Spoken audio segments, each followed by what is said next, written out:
জানো আজকে কে আসতেছে? কে? আপু আসতেছে। আপু কি?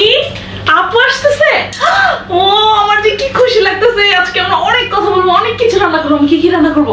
বিরিয়ানি রান্না করবো নাকি পোলাও রোস্ট রান্না করবো? উফ, কত কথা যে জমে আছে। আচ্ছা এক কাজ করো, তুমি কিছু খাবার বাইরে থেকে অর্ডার করে দাও, ঠিক আছে? আর অনেক মজা হবে, অনেক। ইস কতদিন পর আপু আসতেছে।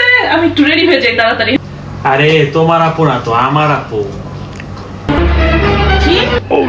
আল্লাহ, আমার মাথা কেন যেন হঠাৎ করে চক্কর মারতেছে। উফ, আল্লাহ, এই তুমি এক কাজ করো, বাইরে থেকে চাটা অর্ডার দিয়ে দাও। আমার প্রচন্ড মাথা ব্যথা করতেছে ভাই, আমি একটু শুয়ে থাকি, অনেক খারাপ লাগতেছে। উফ আল্লাহ, উফ, তুমি এক কাজ করো, বাইরে থেকে খাবার টাবার অর্ডার দিয়ে দাও। আর তোমার বোনের বাচ্চাগুলো অনেক চিল্লাচিল্লি করে, প্লিজ একটু দরজাটা লাগিয়ে দিয়ে যাও। উফ, এত খারাপ লাগতেছে কেন হঠাৎ করে? ও আল্লাহ।